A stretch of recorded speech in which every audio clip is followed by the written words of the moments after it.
அன்புக்குரிய நண்பரும் தலைவருமான திரு ஐங்கர் நேசன் அவர்களுக்கும் பேராசிரியர் கணேசலிங்கம் அவர்களுக்கும் நண்பர் ரவுராமுக்கும் உங்கள் அனைவருக்கும் எனது பணிவான வணக்கம். அபிவிருத்தியில் அரசியல்,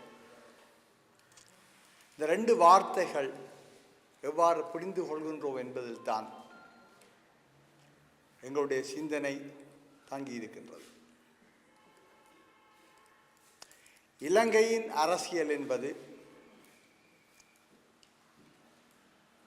சுதேச ஆட்சிக்கு, அதாவது சுதந்திரத்தை ஒட்டியதாக பிரித்தானியர் கையிலிருந்து சுதேசிகளின் கையில் ஆட்சி வந்தபோது அது சிங்கள தலைவர்களுடைய பெரும்பான்மையினுடைய கட்டுப்பாட்டுக்குள் கொண்டு வரப்பட்டது. அன்றைய காலகட்டங்களில் இருந்த சிங்கள மூத்த தலைவர்கள் ஒரு விடயத்தை சொன்னார்கள். இலங்கையில் 70-72% மக்கள் சிங்கள மக்களாக இருக்கின்றார்கள். அவர்கள்தான் இங்குள்ள தேசிய இனம். எனவே இந்த 72% என்பது இலங்கை தீவின் எல்லா இடங்களிலும் பிரதிபலிக்கப்பட வேண்டும் என்று, அதாவது இலங்கையின் எல்லா இடங்களிலும் 72% சிங்கள மக்கள் இருக்க வேண்டும் என்பது. இதன் அர்த்தம் என்னன்னு சொன்னால் உங்களுக்கு புரிந்திருக்கும். அதாவது எந்த தேர்தல் தொகுதியாக இருந்தால் என்ன, எந்த உள்ளூராட்சி மன்றமாக இருந்தால் என்ன, அங்கிருந்து வரக்கூடிய பிரதிநிதிகளை தெரிவு செய்யக்கூடிய அந்த சனத்தொகை பலம் என்பது இந்த பெரும்பான்மை மக்களிடம் இருக்கக்கூடிய வகையில் அந்த பிரதேசங்களுடைய சனத்தொகை இனத்துவ விகிதாசாரம் மாற்றி அமைக்கப்பட வேண்டும் என்பதுதான் இந்த குடியேற்றங்கள் என்ற சிந்தனைக்கு பின்னால் வந்த அவருடைய மூலக்கருத்தாக இருந்தது. எனவே குடியேற்றங்கள் என்பது, இலங்கையில் குடியேற்றங்கள் என்பது வெறுமனே ஒரு நிலமற்றவர்களுக்கு நிலங்களை கொடுக்கின்ற ஒரு அபிவிருத்தி திட்டமாக இல்லாமல் ஒரு ஆழமான சிந்தனையை பின்னணியாக கொண்டு அதன் அடிப்படையில் முன்னகர்த்தப்பட்ட ஒரு விடயம்தான் இந்த குடியேற்றங்கள் என்கின்ற அபிவிருத்தி திட்டங்கள். ஏன் அவர்கள் இலங்கையின் ஆட்சிக்குள், ஆட்சி அதிகாரத்துக்குள், ஆட்சி கட்டமைப்புக்குள் தாங்கள் மட்டும் இருக்க வேண்டும் என்று தீர்மானிக்கின்றார்கள் அல்ல விரும்புகின்றார்கள் என்பதற்கு முதலாவது உதாரணமே நாங்கள் புரிந்து கொள்ளலாம். முதலாவது ஸ்டேட் கவுன்சில் என்கின்ற அந்த சனப்பிரதிநிதிகள் சபையிலே அந்த தேர்தலின் போது மலையகம் வாழ் தமிழ் மக்கள் சார்பில் சுமார் 11 பிரதிநிதிகள் தெரிவு செய்யப்பட்டிருந்தார்கள். அது மிக பெரும் அதிர்ச்சியாக இருந்தது அன்றைய சிங்கள தலைவர்களுக்கு. எனவே தான் அவர்கள் அந்த மலையக தமிழ் மக்களுக்கு இந்திய குடியேற்றவாசிகள் என்று சொல்லி அவருடைய வாக்குரிமையை பறித்தார்கள். அதற்கு அடுத்த தேர்தலில் அந்த 11 பேரும் பெறவில்லை, ஒரு பிரதிநிதிகளும் பெறவில்லை. மீண்டும் 1972ஆம் ஆண்டு ஜேஆர் ஜெயவர்தனா வந்த பிறகுதான் அது சாத்தியமாயிற்று. இங்கு என்னவென்று சொன்னால், இந்த ஆளுகை அதிகாரத்துக்குள், ஜனநாயகம் என்ற பெயரால் கட்டமைக்கப்படும் இந்த அரசுக்குள் உள்ள பிரதிநிதித்துவத்தை எவ்வாறு பலவீனமாக்கி இல்லாத ஒழிக்கலாம் என்ற இந்த அடிப்படை சிந்தனையின் அடிப்படை தான் இங்கு நடக்கின்றது. அதன் தொடர்ச்சி தான் நாங்கள் பார்க்கின்ற பல்வேறு விடயங்கள். இந்த அபிவிருத்தி என்கின்ற சொல்லு சில வேளைகளில் பொருளாதார பேராசிரியர்கள் கூறுவதாக இருந்தால் அது ஒரு பொருளியல் சொல்லு என்று சொல்லி நாங்கள் யோசித்துக் கொள்வோம். அவ்வாறு அல்ல. அபிவிருத்தி, வெளிநாட்டுதவி, இதுகள் எல்லாம் ஒரு அரசியல் கருவிகள். பிரித்தானியாவின் கீழ் இந்தியா இருந்த காலத்தில் பிரித்தானியா இந்தியாவின் பட்டு கைத்தொழிலை ஒட்டுமொத்தமாக ஒடுக்கி நசுக்கி போட்டுத்தான் தன்னுடைய நாட்டில் லாங்காசேயர், யோக்ஷேயர் என்ற மாகாணங்களில் கைத்தொழில், புடவை கைத்தொழிலை வளர்த்தெடுத்தது. இந்தியாவின் புகழ்பெற்ற வரலாற்று ஆசிரியர் ரஜினி பாபிதத் என்றவர் தன்னுடைய இன்றைய இந்தியா என்ற நூலில் மிக தெளிவாக சொன்னார், பிரித்தானியர்கள் ஒரு பகல் கொள்ளைக்காரர்கள் என்று சொல்லிட்டு. அங்கு பிரித்தானியாவில் நடந்த கைத்தொழில் புரட்சி என்பது இந்தியாவுடைய வளம் மிகு பட்டு கைத்தொழிலையும் ஏனைய தொழில்களையும் முடக்கியதன் மூலம்தான், சீரழித்ததன் மூலம்தான், சிதைத்ததன் மூலம்தான் சாத்தியமாயிற்று என்று சொல்லி சொன்னார். 1970களில் லத்தீன் அமெரிக்க அபிவிருத்தி சிந்தனையாளர்கள் என்று கூறப்பட்ட குண்டர் பிராங்க், சாமி அமித் போன்ற பொருளாதார சிந்தனையாளர்கள் அவர்கள் சொன்னார்கள், அபிவிருத்தி என்பதன் மறுபக்கம் குறைவிருத்தி என்று சொல்லி, இன்னும் வேறு தேசங்களை குறைவிருத்தி செய்து அந்த வளங்களை கொள்ளையடித்ததன் மூலம்தான் இந்த தேசங்கள் அபிவிருத்தி அடைந்தன என்று சொல்லிட்டு. அதாவது ஒரு பக்கம் டெவலப்மெண்ட், மற்றது அண்டர் டெவலப்மெண்ட், திட்டமிட்டு குறைவிருத்தி செய்யப்பட்டன என்று சொன்னார்கள். எனவே இந்த அபிவிருத்தியும் குறைவிருத்தியும் ஒரு நாணயத்தின் 2 பக்கங்கள் சரி அவர்கள் வாதிட்டார்கள். இங்கு திட்டமிட்ட முறையில் தான் அது நடக்கின்றது. இந்த உலகத்தை போடும்போது வடக்கு தெற்கென்பார்கள், கிழக்கு மேற்கென்பார்கள். வடக்கென்ற எங்களோட வட மாகாணம் அல்ல, உலகத்தின் வடபகுதியில் கூட வளர்ந்த நாடுகளும் கீழே உள்ள பகுதிகளில் தென் அமெரிக்கா, ஆப்பிரிக்கா, ஆசியாவின் இந்த நாடுகள் எல்லாம் குறைவிருத்தி நாடுகளாகத்தான் வரவேற்கணும் சொல்லப்பட்டது. பின்பு அந்த குறைவிருத்தி என்று சொல்லி சரியில்லை என்ற காண்டி போட்ட நாடகம்தான் அபிவிருத்தி அடைந்து வரும் நாடுகள் என்கின்ற ஒரு சொல்லாடல். இந்த அபிவிருத்தி என்ற விடயம் ஒரு அரசியல் கருவி. நாசி ஜெர்மனி ஹிட்லருக்கு கீழே தனது ஆட்சி அதிகாரத்தை விரிவாக்கி கொண்டு போய் கடைசியாக போலந்தில் 1939ஆம் ஆண்டு படையெடுத்த பிறகு இந்த அமெரிக்காவுடைய நேச நாடுகளும் ரஷ்யாவும் கூட தீர்மானித்தது, இந்த ஜெர்மனியை நீ விட்டு வைக்க இயலாதென்று. எல்லாரும் சேர்ந்து ஜெர்மனிக்கு மேலே படையெடுத்து போராடினார்கள். 1943ஆம் ஆண்டு ஹிட்லரையும் தோற்கடித்து ஜெர்மனியையும் சரணாகதி அடைய வைத்தார்கள். அந்த நேரத்தில் அவர்களுக்குள் இருந்த சிந்தனை என்னவென்று சொன்னால், ஜெர்மன் மீண்டும் ஒரு வல்லரசாக உருவாகக்கூடாது என்று சொன்னால் ஜெர்மனை நாங்கள் சின்ன பின்னமாக்க வேண்டும். எனவே ஜெர்மனை பிரித்தார். கிழக்கு மேற்குமாக ரஷ்யா ஒரு பக்கத்தால், அமெரிக்கா ஒரு பக்கத்தால் பிரித்தார்கள். பிரான்ஸ் ஒரு பக்கத்தால் பிரித்தார்கள். துண்டாடிய பின்பும் ஜெர்மனி எழும்பக்கூடாது, ஜெர்மனி வல்லரசாக வளரக்கூடாது.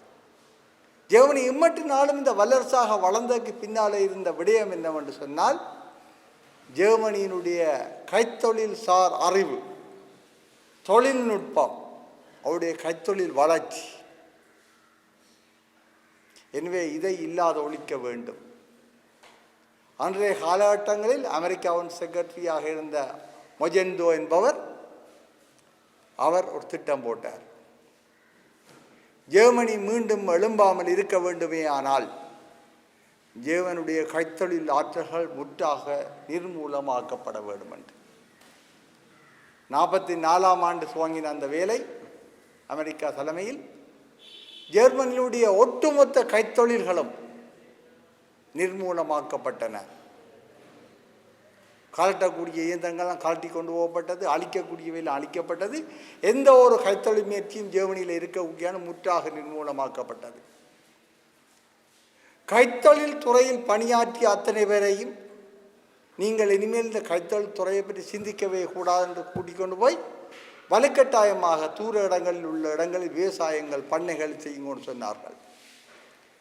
ஜெர்மனி தோற்கடிக்கப்பட்ட ஜெர்மனி, மேற்கு ஜெர்மனி தனியே விவசாயம் மட்டும்தான் செய்யலாம் என்று நிர்பந்தம் செய்யப்பட்டது. அதன் விளைவாக ஜெர்மனியுடைய வளர்ச்சி என்பது சுமார் 1000 ஆண்டுகளுக்கு பின்தள்ளப்பட்டது. மிக திட்டமிட்டு. ஆனால் ஒரு 4 வருடங்களுக்குள் அமெரிக்காவுடைய உப அதிபராக இருந்த ஹெர்பர்ட் ஹூவர், அவர் ஜெர்மனிக்கு போனவர். ஜெர்மனியின் நிலைமையை பார்த்து போட்டு அறிக்கை ஒன்று கொடுத்தார். நாங்கள் ஜெர்மனியை தனியே விவசாயத்தில் மட்டும் வைத்திருப்பதாக இருந்தால் சுமார் 25 மில்லியன் மக்கள் அந்த ஊரில் இருந்து வெளியேற்றப்பட வேண்டும் என்றால் இந்த விவசாயத்திற்கு தாங்குதிறன் இல்லை. ஜெர்மனியின் தற்போதைய விவசாயத்திற்கு இவ்வளவு மக்களையும் இந்த தேசத்தில் வைத்திருக்கும் தாங்குதிறன் இல்லை. இவர்கள் எல்லாரையும் அகதிகளாக அவர் வெளியேற வேண்டி வரும் என்று அந்த அறிக்கையின் அடிப்படையில் அப்போது பிறகு வந்த ஆல்ஃபிரட் மார்ஷல் என்கின்ற செயலாளர் அவர்தான் திருப்பி சொன்னார், அந்த முதல் மொஜெண்டோ செய்தது டி இண்டஸ்ட்ரியலைசேஷன், அதாவது ஜெர்மனியிலிருந்து கைத்தொழிலை முற்றாக இல்லாமல் செய்கிறது. பிறகு மார்ஷல் வந்து சொன்னார், இல்லை இல்லை, ஜெர்மனி இப்போ எங்களுடைய கட்டுப்பாட்டுகள் இருக்கின்றது, எனவே நாங்கள் ஜெர்மனியை கட்டியெழுப்புவோம். ஜெர்மனியிடம் சிறந்த கைத்தொழில் ஆற்றல்கள் உள்ளன, விஞ்ஞான அறிவு உண்டு, எல்லாமே இருக்கின்றது. எனவே நாங்கள் ஜெர்மனியை மீண்டும் ஒரு கைத்தொழில் நாடாக கட்டியெழுப்போம்னு சொல்லி அதற்கு பிறகு மார்ஷல் போட்ட திட்டம்தான் அந்த ஜெர்மனியை திருப்பி ரீஇண்டஸ்ட்ரியலைசேஷன், மீண்டும் கைத்தொழில் மயமாக்குற என்ற ஒரு விஷயத்துக்கு கொண்டு வரப்பட்டது. இப்போ எங்களுக்கு புரிந்திருக்கும், இந்த அபிவிருத்தி என்கின்ற விடயங்கள் ஒரு தேசத்தையோ அல்ல ஒரு சமூகத்தையோ எந்த நிலையில் வைத்திருக்க வேண்டும் என்பதை தீர்மானிக்கின்ற வெற்றி அடைந்தவனுடைய நிகழ்ச்சின்றலாக இருக்கும் வரையும் அவன் தனக்கு ஏற்றவாறு இந்த அபிவிருத்தியை கையாளுவான். இலங்கையில் அதுதான் நடந்தது. இலங்கையில் ஏதாவது பாரிய அபிவிருத்தி திட்டங்கள் நடைபெறுவதாக இருந்தால் அது ஒரு பெரும்பான்மை மக்களுக்கு அனுசரணையாக நடக்கக்கூடிய திட்டமாக இருந்தால்தான் இது விரைந்து நடக்கும்.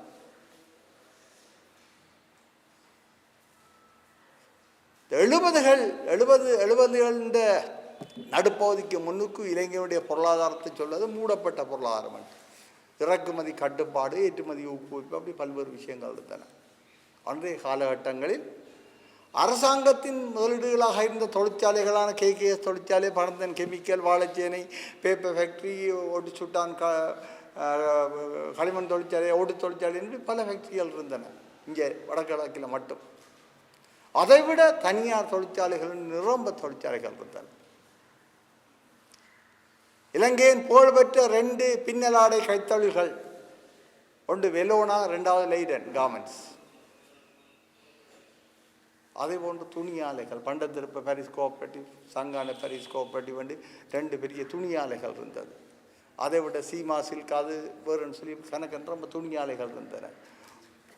போட்டப்பம் உற்பத்தி துவக்கம், சோப், பல்வேறு விஷயமான கைத்தொழில்கள் இங்கே இருந்தன.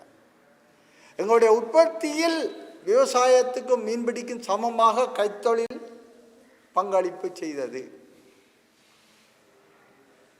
கடந்த 2009க்கு பிறகு இங்கு எங்கே கைத்தொழில் இருக்கிறது? ஒரு ஆணையிற உப்பளம் கூட கடத்தண்ணியை வெட்டி விட்டு வெயிலில் காய விட்டு அள்ளுற உப்பளம் கூட தன்னுடைய முழுமையான இயலளவுக்கு வருவதற்கு அனுமதிக்கப்படவில்லை. ஏன்? அது இருக்கிற இடம் பிழையானது. திருகோணமலையில் நான் நினைக்கிறேன் 89-90 இருக்கலாம், 89 நினைக்கிறேன், சாரி 96-97 இருக்கலாம். அப்பொழுது அமைச்சர் அஸ்ரஃப் துறைமுகங்கள் கப்பல் கூடுசாபனத்துக்கு பொறுப்பாக இருந்தவர். அப்பொழுது திருகோணமலையில் ஒரு புதிய துறைமுகம் ஒன்று கட்டுவதற்கான அதிகாரங்கள் வைக்க வந்தவர். அவர் சொன்னார், நான் அந்த கூட்டத்தில் இருந்தேன் அவரோட, திருகோணமலை இதுவரையும் ஏன் அபிவிருத்தி செய்யப்படவில்லை என்று சொன்னால் இது இலங்கையின் பிழையான பக்கத்தில் இருக்கின்றது. ஏனென்றால் தமிழ் மக்கள் பெரும்பான்மையாக வாழுகின்ற ஒரு பக்கத்தில் இருக்கிறபடியினால் இது அபிவிருத்தி செய்யப்படவில்லை. இது வேறு இடத்தில் இருந்திருந்தால் திருகோணமலை என்ற கதையே வேறு, அதான் உண்மை. எனவே அபிவிருத்தி என்பது இங்கே அரசியலின் மிக கூர்மையான கருவியாகவே இந்த உலக நாடுகள் எல்லாவற்றிலும் கூட பயன்படுத்தப்படுகின்றது. இந்த இடத்தில் ஒரு மூடப்பட்ட இறுக்கமான பொருளாதாரம், தனியாக அரசு மட்டும்தான் எல்லாவற்றையும் செய்யும் என்கின்ற ஒரு நிலை உள்ள தேசத்தில் நாங்கள் மூச்செடுக்க முடியாதுதான், நாங்கள் எந்த முயற்சியும் எடுக்க முடியாதுதான்.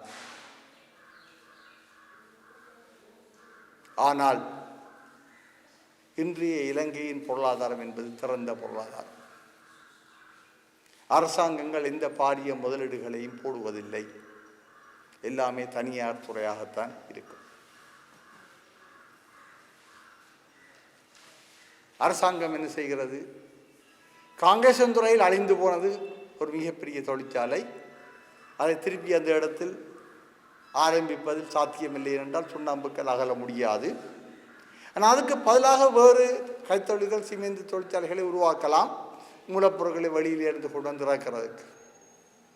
ஆனால் அந்த விடயத்தை இந்த வார வருஷம் திறக்கிறோம், அடுத்த வருஷம் திறக்கிறோம் என்று கதை சொல்லிக்கொண்டு சமகாலத்தில் என்ன செய்கின்றார்கள்? ஹம்பாந்தோட்டையில் ஆசியாவின் மிகப்பெரிய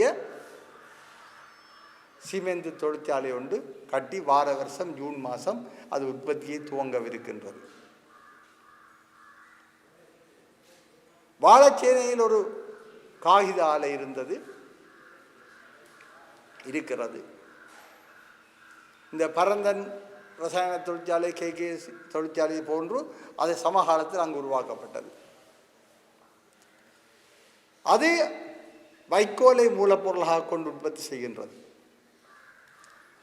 அந்த வைக்கோலை மூலப்பொருளாக கொண்டு கடதாசி உற்பத்தி செய்யும் போது அதனுடைய ஒரு கழிவாக வருகின்ற பொருட்களை சயனேட் என்கின்ற ஒரு நஞ்சும் அந்த தண்ணீரை அந்த வைக்கோலை ஊற போட்டு கழுவி எடுக்கும்போது அப்படியே வருகின்றது என்று சொல்லி ஒரு பிரச்சனை வந்து அதை எங்கே விடுவது? அவர்கள் அந்த லகூனுக்கு விடுவார்கள், அந்த வாவிக்குள்ளே விடுவார்கள். அதனால் மீன்கள் கன பிரச்சனைகள் இருந்தன எங்களுக்கு. எனவே நான் அப்பொழுது அந்த ஊரில் இருந்தேன். நாங்கள் அரசாங்கத்துக்கு விண்ணப்பித்தோம், தொழில்நுட்பத்தை மாற்ற வேண்டும், அதை வடிகற்றுவதற்கும் அதை ஒழுங்கமைக்கிறதுக்கும் வேண்டும் என்று. ஆனால் தொழில்நுட்பத்தை மாற்றுவதற்கான முனைப்புகளை விட்டுட்டு என்ன செய்தார்கள் சொன்னால், எம்பிலிப்பட்டியால் போய் ஒரு புதிய தொழிற்சாலையை போட்டார்கள். எம்பிலிப்பட்டியால் தொழிற்சாலையை போட்டுவிட்டு அதனுடைய நிர்வாக செலவுகளுக்கு வாழைச்சேனை காகித ஆலையின் லாபத்தை அங்கு கொண்டு போய் அந்த தொழிற்சாலையில் வைத்தார்கள். கொஞ்சம் கொஞ்சமாக வாழைச்சேனை ஆலை அப்படியே கைவிடப்பட்டு யுத்தமும் காரணமாகிட்டது, அழிந்து போனது. இந்த பிரதேசங்களில் இருந்த தொழிற்சாலைகள் எல்லாத்துக்கும் மாற்று தொழிற்சாலைகள் என்று சொல்லி ஒவ்வொரு இடங்களை உருவாக்கியதன் மூலம் என்ன நடக்குதுன்னு சொன்னால், இங்கே இந்த வளர்ச்சி மையங்கள் என்கின்ற விடயங்கள் நகர்த்தப்படுகின்றன.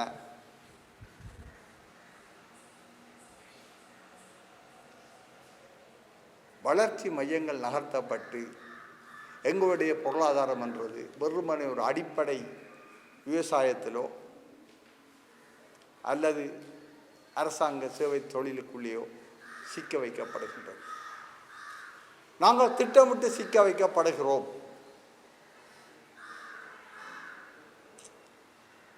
இலங்கையின் மேற்கு வடக்கேயும் கீழே தெற்கு இந்தியாவின் மேற்கு பக்கம் இந்தியாவின் கன்னியாகுமரிக்கு கீழேயும் 2 மீன்பிடி வளங்கள் கொண்ட கடல் மேடைகள் உள்ளன. மேடைகள் என்பது ஆழங்குறைந்த பகுதி.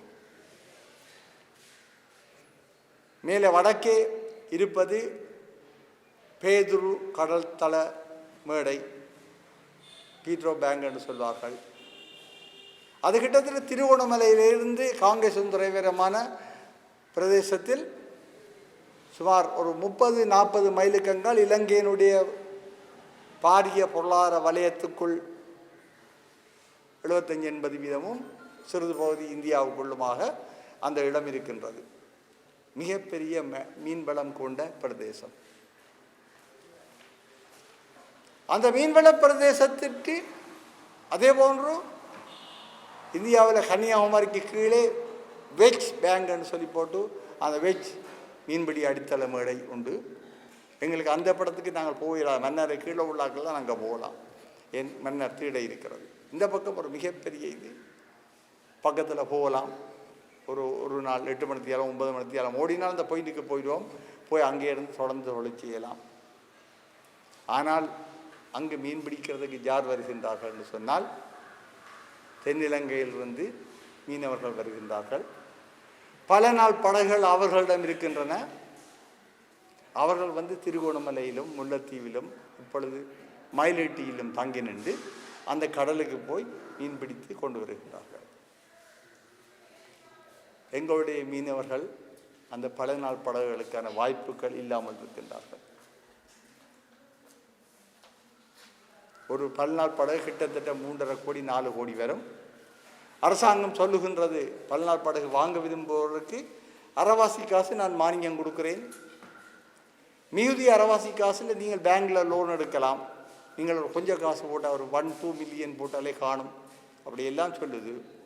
ஆனால் இதுவரையும் டவுன் மக்களுக்கு அந்த திட்டத்தின் கீழ் படகு கிடைத்ததா வரலாறே இல்லை. அந்த பெரிய கடல் வளத்தை நாங்கள் அணுக முடியாமல் இருக்கின்றோம். நாங்கள் இன்னமும் மரபு சார்ந்த மீன்பிடியில் கரையோரங்களிலும் அண்மை கடலிலும் மட்டுமே தொழில் செய்து கொண்டிருக்கின்றோம். 70களில் இலங்கையின் மொத்த மீன்பிடி தேவையில் 1/3 பங்கை கொடுத்த இந்த பிரதேசங்கள் இன்று தங்களுக்கென்றே மீன்பிடிக்க முடியாமல் போய்விட்டது. இந்திய ட்ரோலர்களின் நெருக்குதல் ஒரு பக்கம், அதை கடந்து அங்கால போய் தொழில் செய்ய முடியாத இயலாமை ஒரு பக்கம்.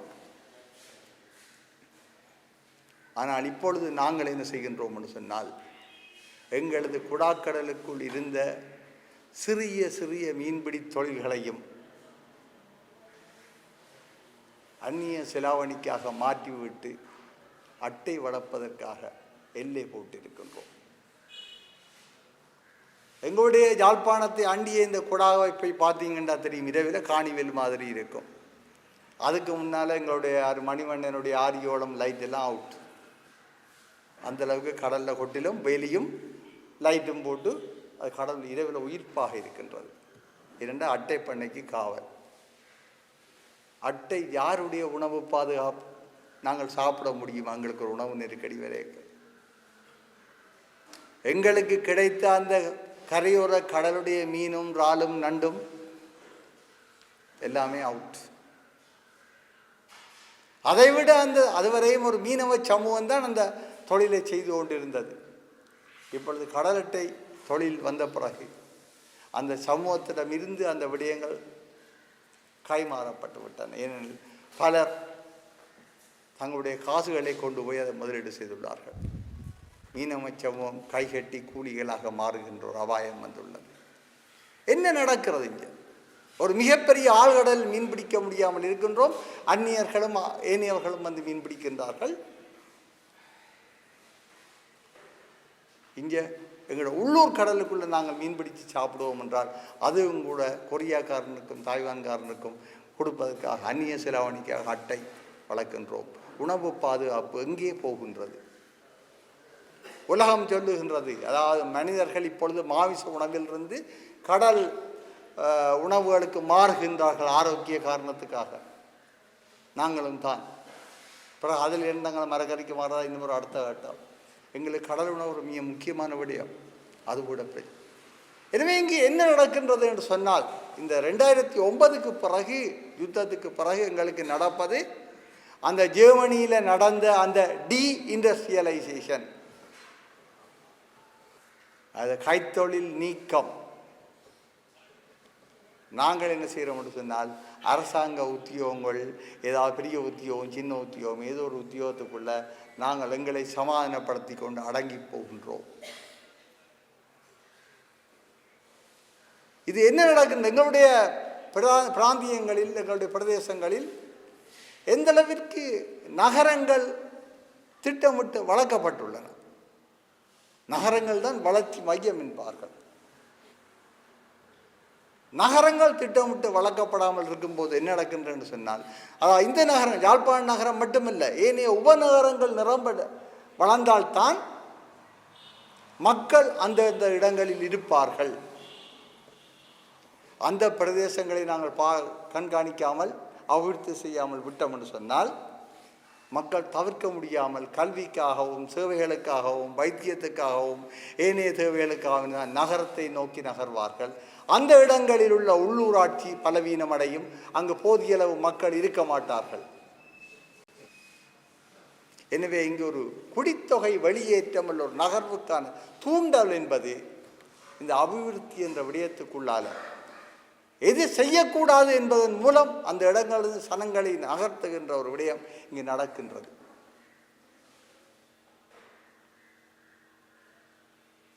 எங்களுடைய மனித வளம் என்ன செய்கின்றது? நாங்கள் இந்த பரீட்சை சோதனைகளுக்கும் பல்கலைக்கழக அனுமதியை மட்டும் கனவு கொண்டு 2 மில்லியன் சொன்னால் எங்காவது வெளிநாட்டுக்கு போவோம் என்று 3வது கனவிலே இருக்கின்றோம். வெளிநாட்டுக்கு போகிறது நல்லா. ஏனென்றால் இங்குள்ள வாக்காளரும் குடித்தொகையும் பலவீனம் அடையும். அதுவும் ஒரு காரணியாக இருக்கும் எங்களை தூண்டுவதற்கு. எனவே இந்த அபிவிருத்தி என்பது எதை செய்ய வேண்டும் எதை செய்யக்கூடாது என்ற விடயம். மட்டக்களப்பில் பிரதான நிலப்பரப்பில் மட்டக்களப்பினுடைய எல்லையோடு சேர்ந்ததாக மயிலத்தமடு மாவத்தமேடு என்று 2 இடம் நினைக்கிறேன். அங்கே உள்ள விலங்கு வேளாண்மை செய்பவர்கள் தங்கள் மாடுகளை எருமைகளை மேய்ச்சலுக்கு விடுகின்ற மிகப்பெரிய களம். இப்பொழுது திடீரென்று அங்கு சிங்கள ஏழை விவசாயிகள் நிலமற்றவர்கள் போய் அந்த இடங்களை பிடித்து விவசாயம் செய்கின்றார்கள். அதை கிழக்கு மாகாணத்து ஆளுநரும் சொல்லுகின்ற நிலமற்ற ஏழை விவசாயிகளுக்கு நிலம் இல்லாமல் உங்களுக்கு மாட்டுக்கு புல் வளர்க்குறதுக்காக நிலம் வேணும், அதை விட இதுதானே முக்கியம் என்று. ஏன் திடீரென்று ஒரு கரசனை வந்தது இந்த ஏழை விவசாயிகளுக்கு, நிலமற்ற ஏழை விவசாயிகளுக்கு அந்த இடத்தில் போய் காணி பிடிப்பதற்கும் அந்த இடத்தில் விவசாயம் செய்வதற்கும்?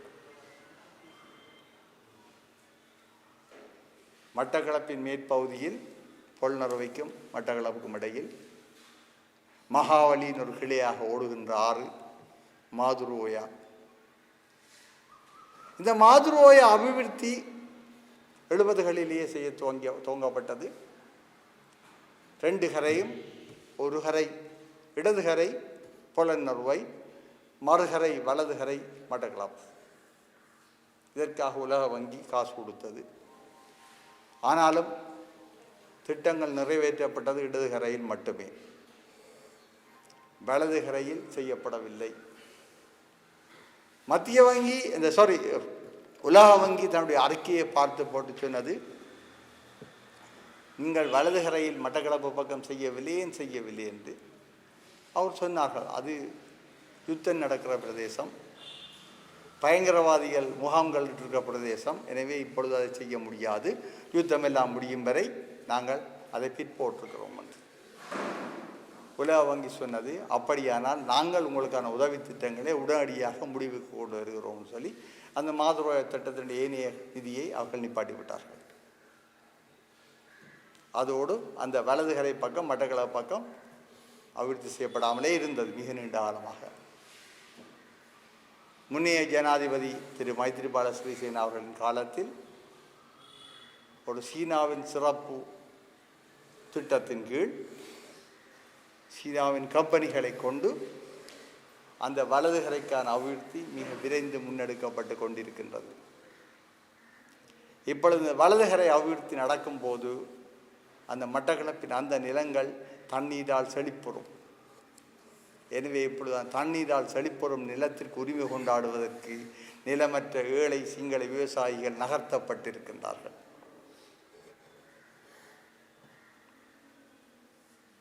எங்கே பிழை இருக்கின்றது? யாரிடம் பிழை இருக்கு சொன்னால் எங்களிடம் தான் பிழை இருக்கின்றது. நாங்கள் உதிரிகளாக சிந்திக்கின்றோம், குடும்பங்களாக சிந்திக்கின்றோம், சமூகமாக சிந்திக்க மறக்கின்றோம். இதுதான் எங்களை ஒடுக்குவனுடைய மிகப்பெரிய வெற்றி. அவன் அறிமுகப்படுத்துகின்ற அபிவிருத்தியும் வேலை வாய்ப்பும் என்பது எங்களை உதிரிகளாக்கி குடும்பங்களாக்கி எப்படி தூண்டல் போட்டு கொளுக்கி எடுக்கலுமோ அப்படி எடுப்பதன் மூலம் இந்த சமூகத்தை சின்னாபின்னமாக்குவது, அதன் மூலம் இந்த மக்களுடைய இருப்பையும் வாக்கு பலமும் ஒரு இடத்தில் கட்டியாக இருப்பதை தகர்ப்பது. அப்படி தகர்ப்பதன் மூலம் இந்த நாட்டில் தற்போது அமுலில் இருக்கின்ற ஜனநாயக அரசியல் கட்டமைப்பில் தமிழ் மக்கள் தங்களுக்குரிய நியாயமான பிரதிநிதித்துவத்தை கொண்டிருக்க முடியாமல் செய்வதன் மூலம் அந்த அவர்களை ஒட்டுமொத்தமாக அந்த அரசியல் அரங்கிலிருந்து வெளியேற்றுவது, இதுதான் நடக்கின்றது. எனவே அபிவிருத்தி என்பதும் அபிவிருத்தி செய்யப்படாமல் என்பதும் தற்செயலான நிகழ்வுகள் அல்ல. எல்லாமே ஒரு நீண்ட பின்புலத்தில் தான் நடக்கின்றது. எப்படி நாங்கள் வெற்றி கொள்வது? எங்களிடம் ஆட்சி வரும் வரை இருப்பதா?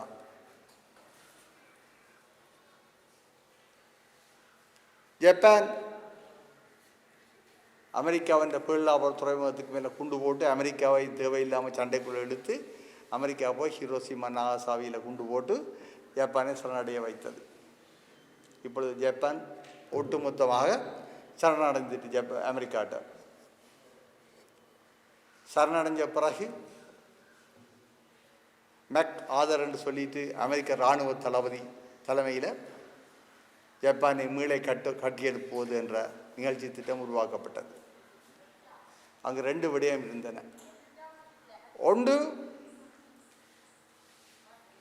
டெமோக்ரட்டைசேஷன், ஜப்பானை ஜனநாயகப்படுத்துவது. ஏனென்றால் அதுவரையும் அந்த மேஜி என்ற அந்த அரச பரம்பரையினுடைய ஆட்சி தான் அங்கே இருந்தது.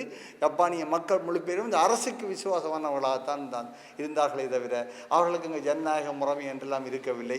எனவே அதை மாற்றி அமைக்க வேண்டும் என்று சொன்னால் ஜப்பானை டெமோக்ரட்டைசைஸ் பண்ண வேணும்னு சொல்லிட்டு ஒரு கோட்பாடு வைத்தார்கள். அதே போல் 2வது வைத்தார்கள் அமெரிக்கனைசேஷன், அமெரிக்க மயப்படுத்துவது. ஜப்பானியர்களுடைய சிந்தனையை அமெரிக்க மயப்படுத்திவிட்டால் இவர்கள் திருப்பியும் இந்த ஜப்பானியர்களாக சிந்தித்து திருப்பி விடுவதாக வர மாட்டார்கள். 50 வருடங்களுக்கு ஜப்பானியர்கள் இந்த ஒரு இராணுவ படையும் வைத்திருக்க முடியாது என்று நிபந்தனை போட்டார்கள். ஜப்பானுடைய கைத்தொழில் ஆற்றலை ஜப்பான் மீண்டும் தான் முயற்சித்தது. வெளி உலகுக்கு மெக்காதரை கீழே மெகதி பிளான் என்று சொல்லிட்டு அது கீழே ஜப்பான் மீள கட்டியெழுப்பப்படும் போது ஜப்பானியர்கள் அமெரிக்கர்கள் மாதிரியே தெரிந்தார்கள். ஆனால் தங்களுடைய வீட்டுக்குள் அவர்கள் ஜப்பானியர்களாகவே இருந்தார்கள். ஜப்பானிய பண்பாடு தாங்கள் மீண்டும் உலகத்தில் எழும்ப வேண்டும் என்கிற அந்த ஆக்ரோஷம், அதற்காக தொடர்ந்து செயற்படும் தங்களுக்குள்ள செய்யப்பட்ட பிரதிஜனை, அதன் விளைவு அமெரிக்க ஜனாதிபதி போய் ஒரு கட்டத்தில் ஜப்பானிடம் கேட்கிறார், நீங்கள் ஜப்பானியர்களாக இருங்கோ, ஆனால் தயவு செய்து அமெரிக்க பொருட்களை வாங்கி எங்களுடைய இந்த அந்நிய செலாவணி சமநிலை இன்னியே ஒரு மாதிரி குறைக்க உதவி செய்யுங்கன்னு சொல்லி அந்த அளவுக்கு ஜப்பான் தன்னை கைத்தொழிலில் வளர்த்தது. எங்களிடம் உள்ள தெரிவும் அது போன்றதுதான். இப்பொழுது அரசாங்கம் தான் எல்லா தொழிற்சாலைகளும் போடுவதென்றதில்லை. எங்களுடைய மனித வளத்தை வெறுமனே ஒரு அரசாங்க துறைக்காகவும் அல்லது வெளிநாட்டுக்கு போவதற்காகவும் அல்லது எந்தவித உற்பத்தி திறனற்ற சேவைக்க தொழிலுக்காகவும் மட்டுமே தக்க வைத்துக் கொள்வதென்ற அல்ல. நாங்கள் தீர்மானிக்கலாம்.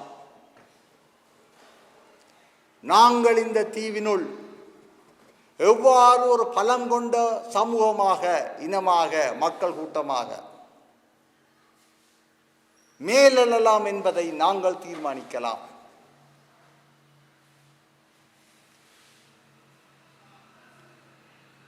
சில விடயங்களுக்கு அரசியல் அதிகாரம் இருக்க வேண்டும், ஆனால் பல விடயங்களுக்கு நாங்கள் செய்யலாம், செய்ய முடியாது என்பதல்ல. உதாரணத்துக்கு எங்களுடைய கல்வி திட்டம், நாங்கள் பாடசாலைகளில் படிக்கின்ற கல்வி திட்டம் இலங்கையுடைய தேசிய கல்வி திட்டத்துக்கு கீழே உள்ளது. அதுதான் சிலபஸ், அதுதான் பரீட்சை, அந்த இதுக்குள்ளால தான் நாங்கள் வழியில் வர வேண்டும் என்பது அது தேசிய நியதி. நாங்கள் ஏற்றுக்கொள்வோம். ஆனால் அந்த கல்வி திட்டம் எங்களை மட்டுமல்ல, தென்னிலங்கையில் உள்ள பிள்ளைகளையும் இளைஞர்களையும் கூட ஆளுமை கொண்டவர்களாக மாற்றுகின்றதா என்றால் இல்லை என்றுதான் முடிவாக இருக்கின்றது. எந்த விதமான ஆக்கபூர்வ சிந்தனையற்றவர்களாக, சொந்த தேசத்திற்காக சிந்திக்க முடியாதவர்களாக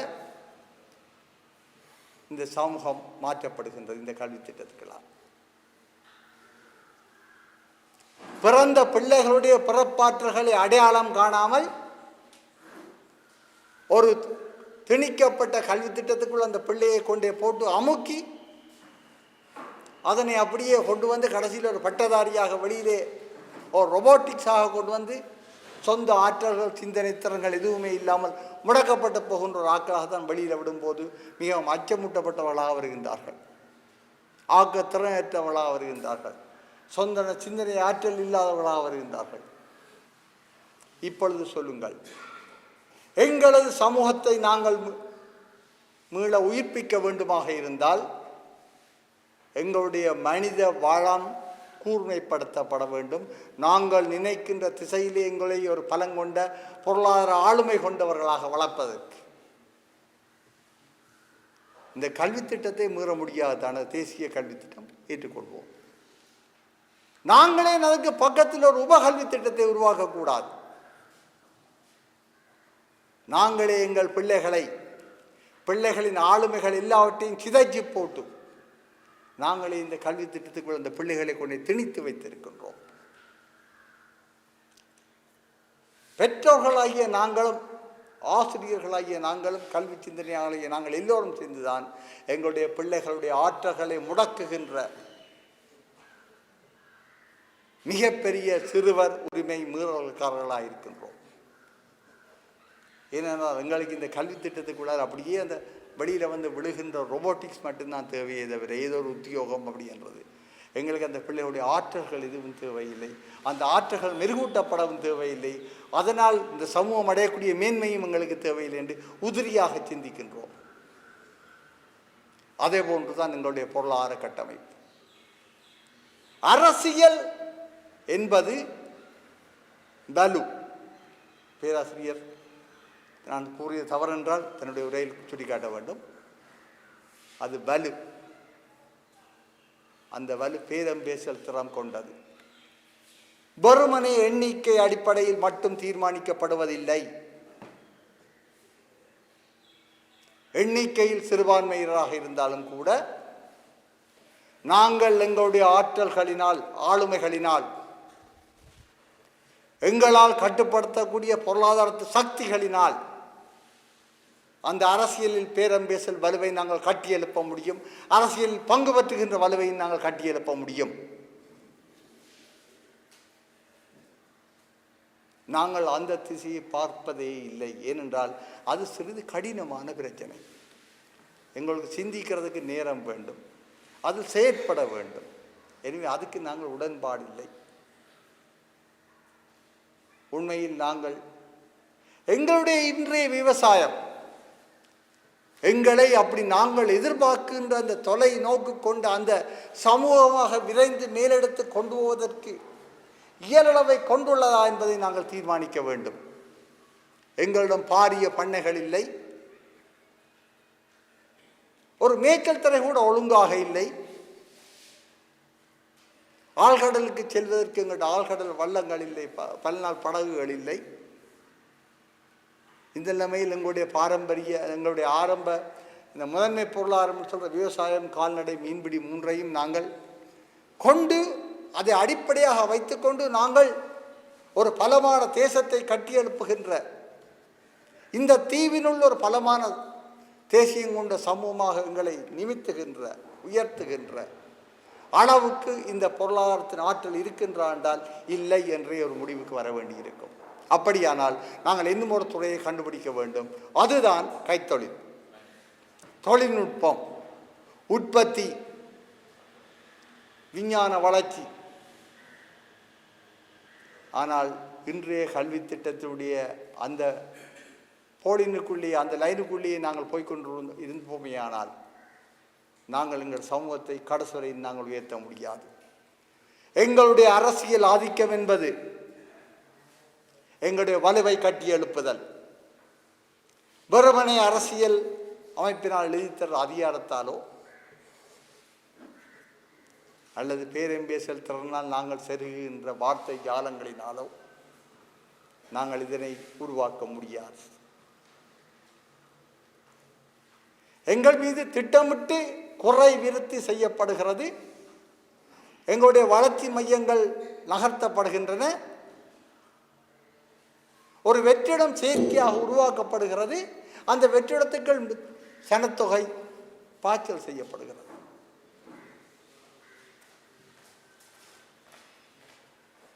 பேராதனையினுடைய புவியியல் பேராசிரியர் மத்துவ பண்டார் அவர்கள் தன்னுடைய ஒரு அளிக்கையில் பிரசன்டேஷனில் போட்டிருந்தார். இலங்கையின் தற்போதைய எல்லைகள் மரபு பிரித்தானியரால் போடப்பட்டவை. அந்த எல்லைகள் எங்களுக்கு பொருத்தமில்லை. நாங்கள் எல்லைகளை மாற்ற வேண்டும். அந்த எல்லைகளை மாற்றி நதியோடும் திசையில் ஒரு எல்லை, கடல் உள்ள பக்கத்தில் இன்னும் ஒரு எல்லை என்று மாற்ற வேண்டும். அந்த சிந்தனையை அடித்தளமாக கொண்டு உருவாக்கப்பட்டதுதான் இலங்கையின் பௌதிக அபிவிருத்தி திட்டம் 2030, அதனுடைய மறு மதிப்பீடு செய்யப்பட்ட 2050 திட்டம். அந்த திட்டத்தின்படி அனுராதபுரத்தில் மிகப்பெரிய சனத்தொகை வளர்ச்சி உண்டு. அது வளர்ச்சியில் பாய்ச்சல் ஒன்று வரும். திருகோணமலையிலிருந்து கொழும்பு வரை ஒரு நீண்ட மனித குடியிருப்புகளும் ஒரு அபிவிருத்தி வலயமும் வரும். அனுராதபுரத்துக்கு என கடல் வழங்க வேண்டும் என்று சொல்லி எல்லைகள் விரிவாக்கப்படும் போது அது மன்னார் தீவும் வெளியூயாவும் அவருடைய வரைபடத்தில் குறிக்கப்பட்டிருக்கின்றன. நான் கற்பனையில் சொல்லவில்லை, அந்த ஆவணத்தில் உள்ள விஷயத்தை மட்டும்தான் உங்களுக்கு சொல்லுகின்றேன். சனத்தொகை பாய்ச்சல், அதன் மூலம் அந்த பிரதேசங்களுடைய பிரதிநிதித்துவம் இழப்பு, ஒரு பல விஷயங்கள் நடக்கும். அபிவிருத்தி என்பது ஒரு அரசியல் இலக்கை கொண்டதாகவே இங்கு நகர்த்தப்பட்டு கொண்டிருக்கின்றது. இதற்கு பதிலாக நாங்கள் என்ன செய்ய வேண்டும் என்று சொன்னால், நாங்கள் மாற்று அபிவிருத்தி திட்டத்தை எங்களுக்குள் உருவாக்க வேண்டும். வெறுமனே அரசியல் தீர்வு வானத்திலிருந்து வரும் வரும் வரும் என்று சொல்லிக் கொண்டிருந்தால் நாங்கள் எங்களை இழந்து போவோம். எங்களை எங்களுடைய உதிரிகளாகத்தான் ஆக்குவார்கள். எல்லா வீடுகளையும் சொல்வார்கள், பிரச்சனை கிடக்கட்டுக்கு நாங்கள் எங்களோட பிள்ளைகளையும் படிப்பிச்சு கொண்டு அல்லது ஏதாவது அரசாங்க உத்தியோகம் எடுத்துக்கொண்டு அல்லது எங்கேயாவது கனடாவுக்கு ஆஸ்திரேலியாவுக்கு அங்கேயும் எங்கேயாவது போச்சு திட்டமிட்டாக காண மாட்டோம். இதுதான் அவர்கள் எதிர்பார்ப்பது. ஏனென்றால் நாங்கள் எங்களுடைய சனத்தொகை பலமும் நாங்கள் சில பிரதேசங்களில் கட்டியாக வாழ்வதன் மூலம் கொண்டிருக்கின்ற பிரதிநிதித்துவ பலமும் இல்லாது ஒழிக்கப்பட வேண்டும். எங்களுக்கு முன்னால் உள்ளது மாற்றுத் தெரிவு. நாங்கள் அந்த பிரதேசங்களை நாங்கள் வளர்க்க வேண்டும். இப்பொழுது கைத்தொழில் முதலீடுகள் என்பதும் தொழிலாற்றல் என்பதும் மனித வளத்தை அபிவிருத்தி செய்வது என்பதும் எங்களுடைய சொந்த முடிவு. ஒரு தாய் தகப்பன் தன்னுடைய பிள்ளையை எப்படி படிப்பிக்க வேணும், என்னதை படிப்பிக்க வேண்டும் தீர்மானிக்கலாம். சமூகம் தனது குடிமக்களை எவ்வாறு படிப்பிக்க வேண்டும், எத்தகைய ஆற்றல் கொண்டவர்களாக வர வேண்டும் என்று தீர்மானிக்கலாம். முதலீட்டாளர்கள், எங்களுடைய சொந்த முதலீட்டாளர்கள் என்ன செய்யலாம் என்றால் எத்தகைய தொழில்களை முதலீடு செய்வதன் மூலம் நாங்கள் இந்த தேசத்தை கட்டியமைக்கலாம் என்று பார்க்கலாம்.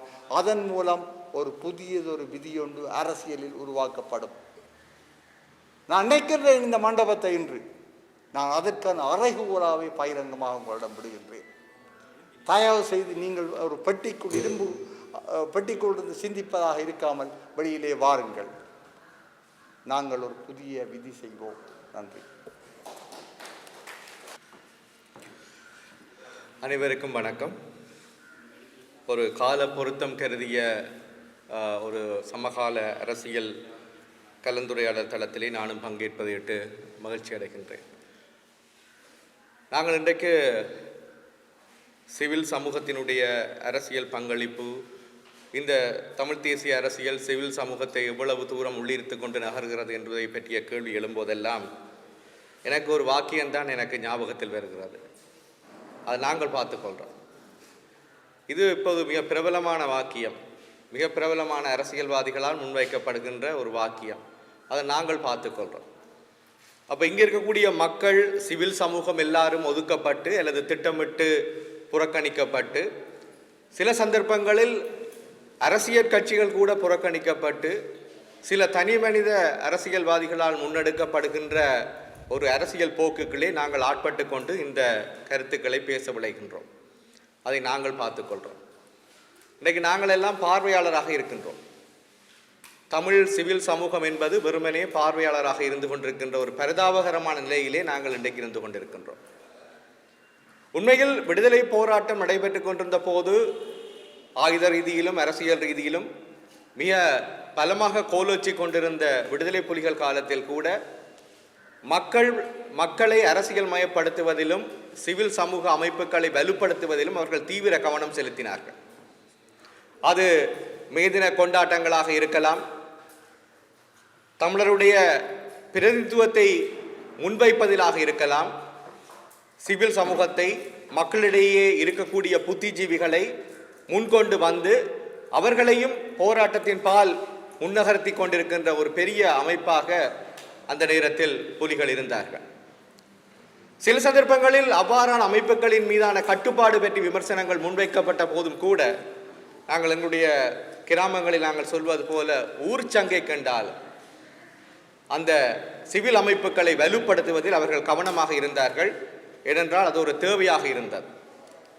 தமிழ் தேசிய கூட்டமைப்பு உருவாக்கப்பட்ட போது கூட தங்களுக்கு சமாந்தரமாக இன்னொரு அரசியல் சக்தியை வளர்த்து விடுவதற்கான தளமாக அது அமைந்து விடும் என்று அவர்கள் உள்ளுணர்ந்து கொண்டாலும் கூட காலத்தின் பொருத்தம் கருதி மக்களுடைய இருக்கக்கூடிய பிரதிநிதித்துவத்தை வலுப்படுத்துவதற்கான தளமாக அது உபயோகப்படுத்தப்பட வேண்டும் என்ற எண்ணத்தில் ஒரு நீண்ட பார்வையின் நோக்கில் தமிழ் தேசிய கூட்டமைப்பின் உருவாக்கத்தை கூட ஒரு தந்திரோபாயமாக அவர்கள் முன்வைத்திருந்தார்கள். ஆனால் இன்றைக்கு இவையெல்லாம் பொய்த்து போக நாங்கள் பார்த்துக் கொள்கின்றோம் என்ற தனிமனித அரசியல்வாதிகளின் போக்கிலே எங்களுடைய தலைவிதி தீர்மானிக்கப்பட்டாக வேண்டிய ஒரு இக்கட்டான நிலையிலே, பரிதாபகரமான நிலையிலே நாங்கள் இருக்கின்றோம். உண்மையில் வெகு ஆதங்கமாக இருக்கிறது.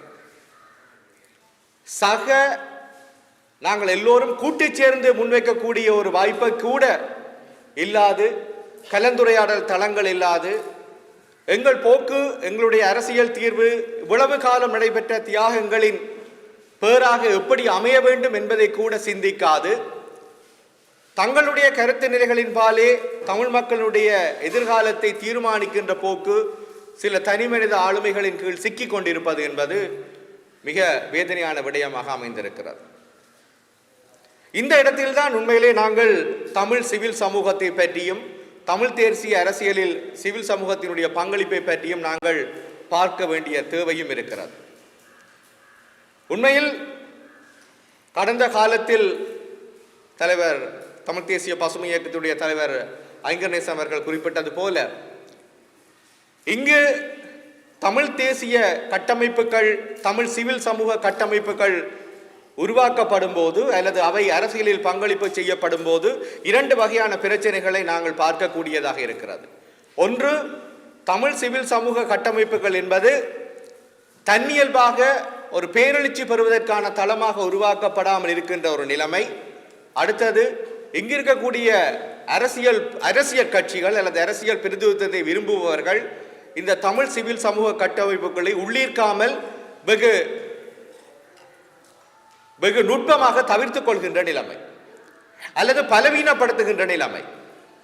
இந்த இரண்டு போக்கையும் நான் இரண்டு தமிழ் சிவில் கட்டமைப்புகளின் உதாரணங்கள் மூலம் உங்களுக்கு நான் புரிய வைக்க முயற்சிக்கின்றேன்.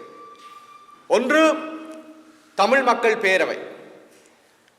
தமிழ் மக்கள் பேரவையின் எழுச்சியும் தமிழ் மக்கள் பேரவை முன்வைத்த அந்த மக்கள் திரட்சியும் உண்மையில் அந்த காலகட்டத்திலே ஒரு மாற்று அரசியலுக்கான அல்லது தேர்தல் அரசியலுக்கு அப்பாலான ஒரு விழிப்புணர்வை மக்கள் மத்தியில் உருவாக்கி இருந்ததை நாங்கள் அறிவோம். அந்த நேரத்தில் அந்த தமிழ் மக்கள் பேரவையை வலுப்படுத்துவதற்கு மேற்கொள்ளப்பட்ட முயற்சிகள், நான் பகிரங்கமாகவே சொல்ல விரும்புகின்றேன், அரசியல் கட்சிகளாலேயே திட்டமிட்டு வலுவிழக்க செய்யப்பட்டன.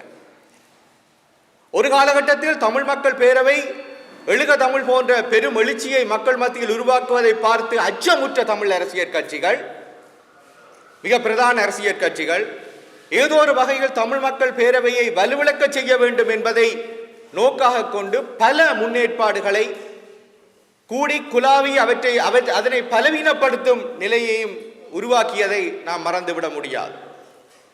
கடந்த உள்ளூராட்சி சபை தேர்தலிலே சில புத்திஜீவிகளால் ஒரு விடயம் முன்வைக்கப்பட்டு தமிழ் மக்கள் பேரவையின் ஆலோசனைக்கு விடப்பட்டது. தமிழ் மக்கள் பேரவை என்பது தனியே யாழ்ப்பாணத்திலே கூடி கலையும் ஒரு அமைப்பாக இல்லாமல், அல்லது ஒரு பகுதி நேரமாக த ப்ரொஃபஷனல்ஸ் தொழில்வாண்மையாளர்கள் தங்களுடைய நேரத்தை கழித்துவிட்டு மாலை நேரங்களில் கூடி கதைத்து கலந்து ஆலோசித்து செயற்படும் ஒரு தளமாக இல்லாது அது மக்கள் மயப்படுத்தப்பட்ட தளமாக இருக்க வேண்டுமானால் அது வடக்கு கிழக்கின் எல்லா பகுதிகளுக்கும் கொண்டு செல்லப்பட வேண்டும் என்ற ஒரு எண்ணம் சில புத்திஜீவிகளிடம் உணரப்பட்ட போது அது தமிழ் மக்கள் பேரவையுடன் ஆலோசனையாக முன்வைக்கப்பட்டது. நான் நினைக்கிறேன், குறிப்பாக உள்ளூராட்சி சபை தேர்தல்கள் நடைபெறுவதற்கு 3 மாதங்களுக்கு முன்பதாகவே இந்த ஆலோசனை முன்வைக்கப்பட்டு, அந்த உள்ளூராட்சி சபை தேர்தல் என்பது தமிழ் சிவில் சமூக கட்டமைப்பினை உறுதிப்படுத்துகின்ற அந்த வலைப்பின்னலை பலப்படுத்துகின்ற ஒரு முயற்சியாக அமைய வேண்டும்.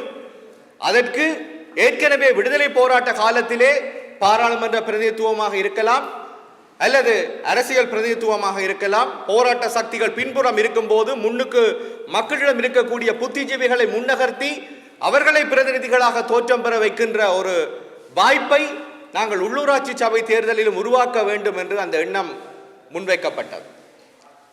குறிப்பாக இளைய தலைமுறை, அரசியலுக்கு அப்பாலே ஆர்வமுள்ள துடிப்புள்ள தொழில்வாண்மையுள்ள இளைய தலைமுறையை நாங்கள் உள்ளூராட்சி சபை தேர்தல்களை முன்வைப்பதற்காக இந்த சந்தர்ப்பத்தை பயன்படுத்த வேண்டும் என்று நாங்கள் முயற்சித்தோம். இது குறித்த கலந்துரையாடல்கள் தமிழ் மக்கள் பேரவையின் முக்கிய பிரமுகர்களாலே அடிக்கடி பேசப்பட்ட போது நான் ஒரு பகிரங்கமாகவே இதை குற்றஞ்சாட்ட விரும்புகின்றேன். அன்றைய முதலமைச்சராக இருந்த சி.வி. விக்னேஸ்வரன் அந்த அரும்பெரும் சந்தர்ப்பத்தை வலுவிழக்க செய்வதிலே முனைப்பாக இருந்தார். அவருக்கு அன்றைக்கு இருந்த ஒரு நெருக்கடி, தமிழ் தேசிய கூட்டமைப்பில் இருந்து விலகி தனது அரசியல் பாதையை அவர் தனியனாக முன்னெடுத்துவதற்கு அவருக்கு இருந்த அச்சம் அல்லது அவருக்கு இருந்த தயக்கம் தமிழ் மக்கள் பேரவை வலுப்படுத்துவதற்கான ஒரு சந்தர்ப்பத்தையும் இல்லாதொழித்தது. மிக வேதனையான விடயமாக இருந்தது. அந்த கலந்தாலோசனை கூட்டங்களில் நான் ஒன்றை குறிப்பிட விரும்புகிறேன். இன்றைக்கு எலியும் பூனையுமாக பிரிந்திருக்கக்கூடிய தமிழ் அரசியல் கட்சிகள், அந்த தலைவர்கள் ஒன்று சேர கூடி எந்த சின்னத்தின் கீழ் தமிழ் மக்களினுடைய பிரதிநிதித்துவத்தை நாங்கள் தமிழ் சிவில் சமூக கட்டமைப்பின் வழியாக நாங்கள் முன்னகர்த்தலாம் என்று சிந்திக்கின்ற அளவுக்கு அன்றைக்கு ஒரு நெருக்கடி இருந்தது, அன்றைக்கு ஒரு வழி இருந்தது. ஆனால் நாங்கள் அதை இல்லாதொழித்தோம். இதற்கு பின்னாலே ஒரு சூட்சுமமான ஒரு அரசியல் சதி இருப்பதாகவே நினைக்கின்றேன். அதாவது தமிழ் சிவில் சமூக கட்டமைப்பு என்பது ஒரு எல்லைக்கு அப்பால் அது வளர்ச்சி வரும்போது அது தங்களுடைய அரசியல் போக்கை அல்லது அரசியல் அந்த காம்பிடன்சி தங்களுடைய தகமையை பாதிக்கும் என தமிழ் அரசியல் கட்சிகள் அச்சமுற்றிருக்கின்றன. இன்றைக்கு கூட இந்த சமகால அரசியல் கருத்தரங்குகளை நாங்கள் சிவில் சமூக கட்டமைப்புகள் மத்தியில் நடத்தும் போது அரசியல் கட்சிகள் அதை அசூசையுடன் பார்க்கின்ற நிலைமையைத்தான் நாங்கள் பார்க்கின்றோம். மக்கள் அரசியல் விழிப்புணர்வு பெற்றால், தமிழ் சிவில் சமூகம் அரசியல் விழிப்புணர்வு பெற்றால், தமிழ் தேசிய அரசியல் மீது ஒரு வாழ்வியலாக முன்வைக்கப்பட்டால் அவர்களுடைய இருப்பு கேள்விக்குள்ளாகும் என்பது அவர்களுக்கு இருக்கிற அச்சம். நான் இதை வெளிப்படையாகவே குற்றச்சாட்டாக முன்வைக்க விரும்புகின்றேன். இவ்வாறான ஒரு சூழலில் தான் நாங்கள் இன்றைக்கு தமிழ் சிவில் சமூக கட்டமைப்புகளை வலுப்படுத்துவது பற்றியும் தமிழ் தேசிய அரசியலின் போக்கினை அதை ஒரு தமிழ் தேசியம் என்ற ஒரு எண்ணக்கருவை கருத்தியலை ஒரு வாழ்வியலாக மாற்ற வேண்டிய தேவை பற்றியும் நாங்கள் எண்ண வேண்டியவர்களாக இருக்கின்றோம். தமிழ் தேசியம் என்பது அரசியல் கட்சிகளுக்குரிய அடைமொழியாக அல்லது ஒரு முச்சொட்டாக மாத்திரம் இருந்து அவர்களுடைய கட்சிகளை வளப்படுத்துவதற்கான ஒரு கருத்தியலாக மாத்திரம் இருக்காது. இந்த தமிழ் தேசியம் என்பதை நாங்கள் ஒரு வாழ்வியலாக கொண்டு வர வேண்டிய ஒரு முக்கியமான காலகட்டத்தில் நாங்கள் இருக்கின்றோம்.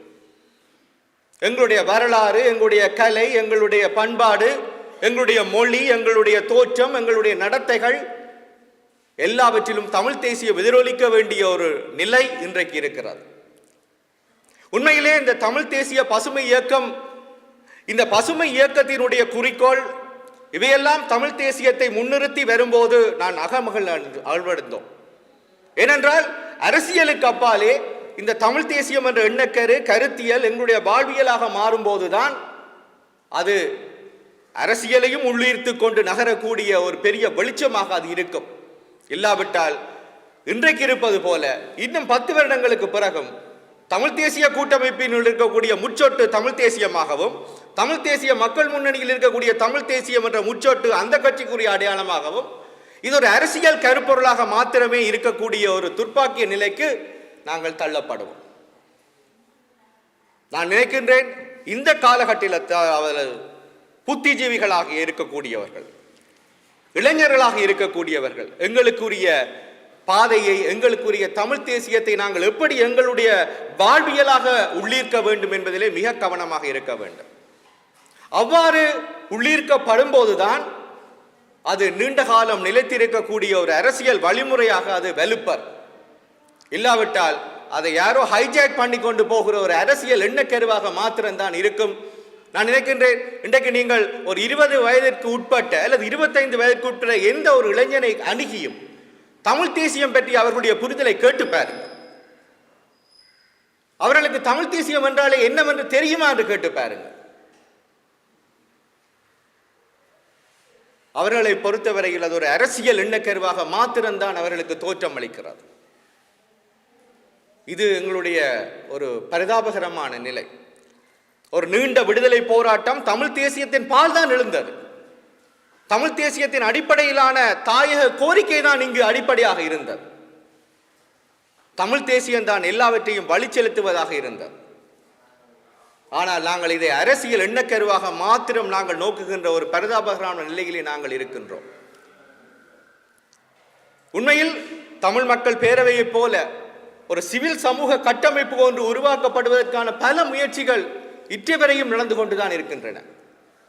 மிக சமீபத்தில் கூட உங்களுக்கு தெரியும், பொலிகண்டியிலிருந்து பொத்துவிலிருந்து பொலிகண்டி வரைக்குமான அந்த நிகழ்வு மக்களிடம் இன்னும் நெருப்பு அணையவில்லை. இளைஞர்களிடம் இன்னும் அந்த நெருப்பு அணையவில்லை. எங்களுக்கான தலைவிதியை நாங்களே தீர்மானிக்கின்ற போக்குக்கு தமிழ் மக்களிடம் இருக்கின்ற அந்த நெருப்பை அணைய விடாது காக்கின்ற அந்த பொறுப்பு தமிழ் தேசியம் என்ற எண்ணக்கருவுக்கு தான் இருக்கிறது. ஆனால் இதை வெறுமனே ஒரு அரசியல் பிரச்சாரமாக அல்லது அரசியல் கட்சிகளிடம் நாங்கள் கொடுத்துவிட்டு வாழாவிருப்போமானால் நிச்சயமாக இந்த நெருப்பும் அணைந்து விடக்கூடிய ஒரு ஆபத்தும் இருக்கிறது. இன்றைக்கு பொத்துவிலிருந்து பொலிகண்டி வரைக்குமான அந்த அமைப்பினுடைய நிலை என்ன? எப்போதும் இருந்து அறிக்கை விடுகின்ற ஒரு லெட்டர் பேட் நிலைக்குத்தான் நாங்கள் இன்றைக்கு சிவில் சமூக கட்டமைப்புகளை வைத்திருக்கிறோம். ஒரு தமிழ் மக்கள் பேரவை போயாயிற்று. அடுத்தது பொத்துவில் இருந்து பொலிகண்டி வரைக்குமான மக்கள் பேரவை எப்போதாவது அறிக்கை விடும். அதற்கு பிறகும் இப்போதும் சில முயற்சிகள் இடம்பெற்று வருகின்றன. இந்த முயற்சிகள் எல்லாம் மேற்தளத்தில் இடம்பெறுகிற முயற்சிகளை அன்றி மக்கள் மத்தியிலான அடிப்படை உணர்வை கட்டமைப்பதற்கான முயற்சிகள் அல்ல. இவை இன்றைய கால நெருக்கடிகளை தீர்ப்பதற்கான முயற்சிகளாக அட்ஹாக் பேசிஸ் என்று சொல்லுவோமே, இப்போதைக்கு வந்து போகின்ற நிலைமைகளாகத்தான் இருக்கின்றனவே ஒழிய ஒரு அடிப்படை கட்டுமானத்தை அமைக்கக்கூடிய நிலைமையிலே நாங்கள் இல்லை என்பதை நாங்கள் ஒவ்வொருவரும் உணர வேண்டும். இது ஒரு பரிதாபகரமான நிலை. தன்னியல்பாக எழ வேண்டிய ஒரு தமிழ் தேசிய கருத்துருவாக்கம், எண்ணக்கரு மக்களின் வாழ்வியலாக அது பரிமளிக்கும் போதுதான் யாரும் அதை ஹைஜாக் பண்ணக்கூடிய நிலைமை இல்லாது போகும். இதை நாங்கள் மிகச் சரியாகவும் பொருத்தமாகவும் புரிந்து கொள்ள வேண்டிய ஒரு காலகட்டத்தில் இருக்கின்றோம் என்று நினைக்கின்றோம். இன்றைக்கு நடக்கிற அரசியல் கருத்தரங்குகள், ஆய்வுரைகளிலே அரசியல்வாதிகள் தங்கள் கட்சிகளுக்கு பேசுகின்ற விடயங்கள் எவையும் மக்களுக்கு போய் சென்றடைவதில்லை. மக்கள் வெறுமனே ஃபேஸ்புக்குகளிலும் யூடியூப்களிலும் வருவதை லைக் பண்ணுவர்களாக இன்றைக்கு மாறியிருக்கிறார்கள், இல்லை டிஸ்லைக் பண்ணுவர்களாக மாறியிருக்கிறார்கள். எங்களுடைய பங்களிப்பு அவ்வளவுதான். அவர்கள் எங்களை அப்படித்தான் வைத்திருக்க விரும்புகிறார்கள். அவர்கள் எங்களை அப்படித்தான் வைத்திருக்க விரும்புகிறார்கள். எப்படி ஃபேஸ்புக்கில் நாங்கள் ஸ்கிப் பண்ணி கொண்டு போவோம் ஒவ்வொரு செய்தியையும், அதே போல ஒவ்வொரு விடயத்தையும் ஸ்கிப் பண்ணி போட்டு எங்களுடைய பொறுப்புகளை, எங்களுடைய கடமைகளை, எங்களுடைய வரலாற்றை எல்லாம் தனிமனிதர்களிடம் கையளித்து விட்டு இன்றைக்கு வாழாவிருக்கிறோம். இதுவா இந்த தியாக வரலாறு எங்களுக்கு கற்றுத்தந்த பாடம்? இதுவா எங்களுடைய சகோதரர்கள் சகோதரிகள் தங்களுடைய உயிர்களை அர்ப்பணித்து செய்த விலை மதிக்க முடியாத தியாகத்தின் பேராக நாங்கள் இருக்கின்ற நிலைமை? இன்றைக்கு அவர்கள் சொல்லுகிறார்கள், நான் ஆரம்பத்தில் சொன்ன அதே வார்த்தை தான், நாங்கள் பார்த்துக்கொள்றோம் என்று சொல்லி தங்களுக்குள்ள ஒரு சிலருக்குள்ளேயே எங்களுடைய தலைவிதியை அடகு வைத்திருக்கிற ஒரு துர்ப்பாக்கிய நிலையிலே நாங்கள் இருக்கின்றோம். இது ஒரு முக்கியமான காலகட்டம். எந்த வகையிலேனும் தமிழ் சிவில் சமூக கட்டமைப்பு உருவாக்கப்பட வேண்டும், மக்கள் திரட்சி வேண்டும், சமூகம் சாணாக சிந்திக்க வேண்டும் என்ற ஒரு தன்னியல்பாக எழுகின்ற ஒரு நிலைமையை நாங்கள் உருவாக்க வேண்டும். நான் ஒன்றை மட்டும் குறிப்பிட விரும்புகிறேன். இன்றைக்கு பேசுகிற எந்த அரசியல் கட்சியும் இதை விரும்பாது. அதை விரும்புமாக இருந்தால் அடுத்த தேர்தலிலே அவர்களுக்கு எதிராக மாற்று பிரதிநிதித்துவங்கள் இங்கிருந்து எழுகின்ற நிலைமை வந்துவிடும் என்ற அச்சம் அவர்களிடம் இருக்கிறது. எப்படி தமிழ் மக்கள் பேரவை காலத்திலே கடந்த உள்ளூராட்சி சபை தேர்தலே நீங்கள் நம்ப வேண்டும். சில புத்திஜீவிகளாக நாங்கள் ஒன்றிணைந்து ஒவ்வொரு மாவட்டத்திலும் ஒவ்வொரு கிராமத்திலும் இருக்கின்ற மக்களிடம் அபிமானம் பெற்றவர்களை, மக்களிடம் செல்வாக்கு பெற்றவர்களை, நேர்மையானவர்களை, மக்களுக்கு சேவை செய்யக்கூடியவர்களை அடையாளம் காண தொடங்கும் போது அந்த அரசியல் கட்சிகளுடைய அச்சம் ஏற்பட்டதை நான் கண்டேன். மீண்டும் என்ன நடந்தது? அந்த உள்ளூராட்சி சபை தேர்தலிலே அவர்களுடைய கட்சிகளின் உறுப்பினராக இருக்கிறவர்களா இன்றைக்கு பிரதிநிதிகளாக வந்திருக்கிறார்கள். எத்தனை கட்சிகள் தங்களுடைய பொது தளத்திலிருந்து மக்களை பிரதிநிதித்துவப்படுத்தக்கூடிய நிலைமையை உருவாக்கினார்கள். இன்றைய வரைக்கும் அது சாத்தியமானதாக இல்லை. இன்றைக்கும் குசுகுசு மந்திரங்களாகவும் மூடப்பட்ட அறைகளுக்குள்ளும் தான் எங்களுடைய தலைவிதி தீர்மானிக்கப்படுகிறது. ஹோட்டல்களிலும் அல்லது வெளிநாடுகளிலும் சம்பந்தப்பட்ட மக்கள் பெருந்திரளாக இங்கு இருக்கும்போது எங்களுடைய டிஸ்கோர்ஸ் எதுவுமே நடைபெறாத நிலையிலே நாங்கள் கையறு நிலையிலே இருக்கின்றோம். இந்த கையறு நிலை தொடர வேண்டுமா என்றதற்கான ஒரு கேள்வியைத்தான் நான் நினைக்கிறேன் இந்த சமகால உரையரங்கம், இந்த சமகால கருத்தரங்கம் முன்வைக்கக்கூடியதாக இருக்கும். இங்கு நாங்கள் கூடி கலைந்து போவதல்ல, இதற்கான கட்டமைப்புகள் உருவாக்கப்பட வேண்டும், மக்களிடையே விழிப்புணர்வு உருவாக வேண்டும். நாங்கள் ஒவ்வொரு செயலிலும் சொல்லிலும் தமிழ் தேசியம் என்பது எங்களோடு உணர்வோடு கலந்திருக்க வேண்டும். இளைய சமுதாயம், சிறுவர்கள் முதல் கொண்டு இந்த தேசியம் என்றால் என்ன, தமிழ் தேசியம் என்பது எங்களுடைய வாழ்வியலோடு எப்படி பின்னி பிணைந்திருக்கிறது, எங்களுடைய ஒவ்வொரு எண்ணங்களிலும் சிந்தனைகளிலும் அது எவ்வாறு பொருந்தி இருக்கிறது என்பதை நாங்கள் கடந்த காலத்தோடு கற்பிக்க வேண்டியவர்களாக நாங்கள் இருக்கின்றோம்.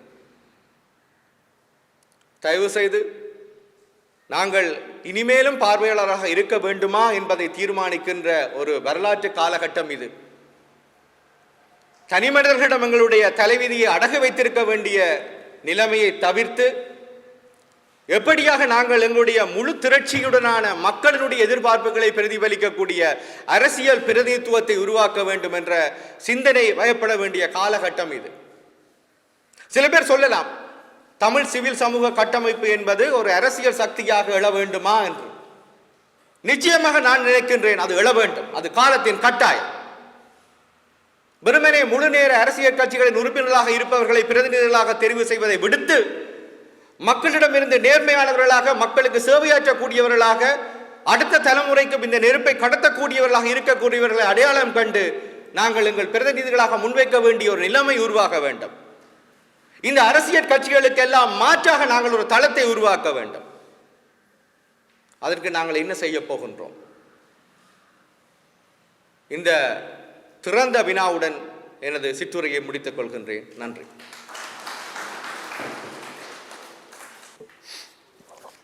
இந்த நிகழ்வின் தலைவர் அவர்களே, எனக்கு முன்னே உரையாற்றி இருக்கின்ற மதிப்புக்குரிய செல்வன் அவர்களே, தம்பி ரகுராம் அவர்களே, இங்கு கூடியிருக்கின்ற இளையோர்களே, முதியோர்களே, ரெண்டும் கலந்திருக்கிறது.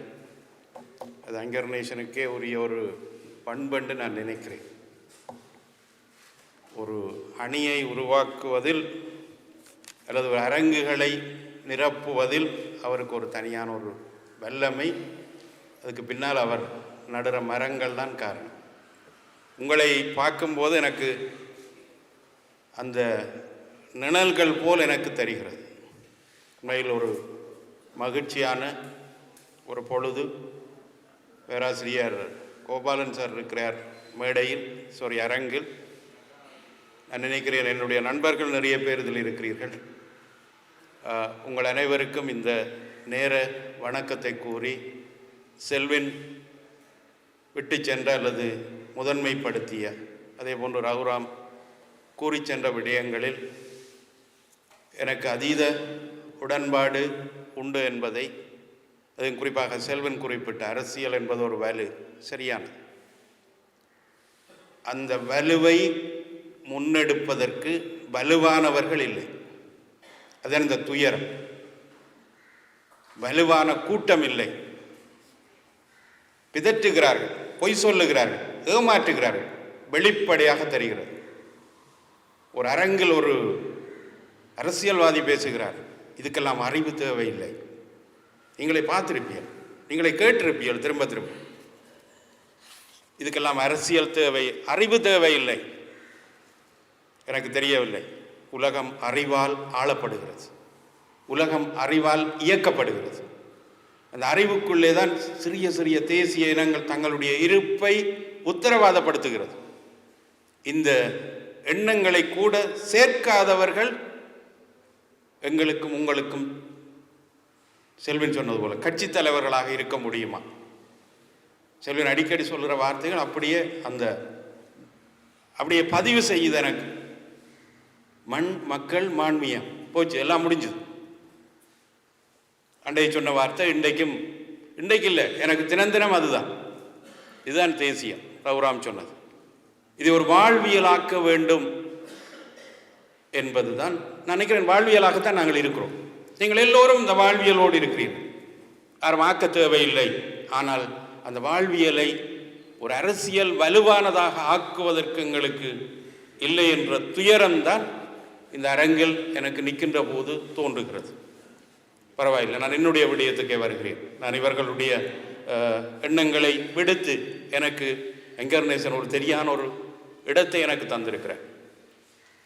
இந்த தமிழ் தேசிய அரசியலில் பூகோள அரசியலின் பங்கு, எனக்கு இதுக்குள் போகும்போது ஒரு மிக முக்கியமான ஜோர்ஜ் ஓவலனுடைய எண்ணங்கள் எனக்கு நினைவுக்கு வருகிறது. 1947ஆம் ஆண்டு, இந்த 1984 எப்படி இருக்கும் என்று ஜோர்ஜ் ஓவல் ஒரு நாவலை எழுதியிருந்தார். அந்த நாவலில் வரும் ஒரு 3 வாக்கியங்கள். ஒன்று, யுத்தமே சமாதானம், வார் இன் பீஸ். யுத்தமே சமாதானம், மீள சொல்லுங்கள், அது தெளிவாகிவிடும். அடிமைத்தனமே சுதந்திரம். அப்பாடா, இதுக்குள்ளே எல்லாம் அடங்கிவிட்டது. அடிமைத்தனமே சுதந்திரம். 3, அறியாமையே பலம். இந்த அரசியல் தலைவர்களின், இந்த அரசியல் தலைமைகளின் வீச்சுக்களையும் எல்லைகளையும் நகர்வுகளையும் பார்க்கும்போது இந்த 3 அடிகளும் என்னிடம் மீள உதித்து மறைகிறது. அவர்கள் அறியாமையை பலம் என்று எல்லா தளத்திலும் நினைக்கிறார்கள். ரைட். இந்த பூகோள அரசியல் எப்படி ஈழத்தமிழருடைய தமிழ் தேசியத்துக்கு பங்காற்ற முடியும்? நான் நினைக்கிறேன் 2 விதத்தில் பங்காற்றுகிறது, பங்காற்றிக் கொண்டே இருக்கின்றது. நாங்கள் அதை தொட்டு பார்ப்பதற்கு தயாராகவில்லை. ஒன்று நிச்சயமாக சொல்வேன், கோட்பாட்டு தளத்தில் எங்களோடு அதீத பங்கை இந்த பூகோளம் எங்களுக்கு தருகிறது. அந்த அண்டவெளியில் இருக்கின்ற சேட்டலைட்டு கூட என்னுடைய மண்ணில் இருக்கின்ற பொருட்களின் பெருமானம் தெரியும். நான் நினைக்கிறேன் அதுதான் அந்த பூகோளத்தினுடைய உச்ச அளவீடு, இந்த பூகோள அரசியலினுடைய உச்ச வடிவம். எங்களிடம் முன்னே இருக்கின்ற கற்பிதங்கள் எல்லாம் நான் நினைக்கிறேன் அவற்றுக்கு முன்னால் காணாமல் போய்விடும். இந்த கோட்பாட்டு தளத்தில் நாங்கள் நிறைய விடயங்களை இந்த உலகத்திடமிருந்து பெற்றுக்கொள்வோம்.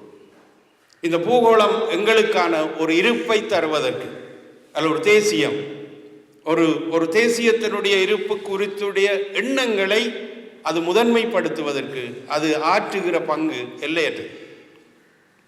அந்த எல்லைக்குள் நாங்கள் இயங்குவதற்கு தயாராக இல்லை. உதாரணத்துக்கு இப்போ நாங்கள் பேசுகிறோம் சமஷ்டி, இது பூகோளம் எங்களுக்கு தந்தது.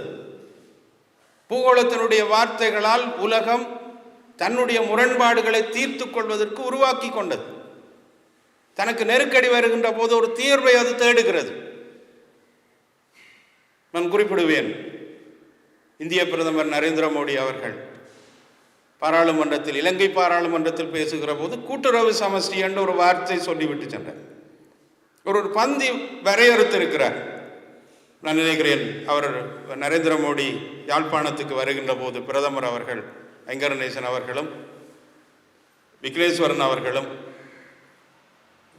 அருகருகே நின்ற காட்சிகளை இரவு கூட பார்த்தேன். எங்களுடைய அரசியல் இருப்போடு இந்த பூகோளம் ஏன் முதன்மையானதாக பார்க்கப்படுகிறது?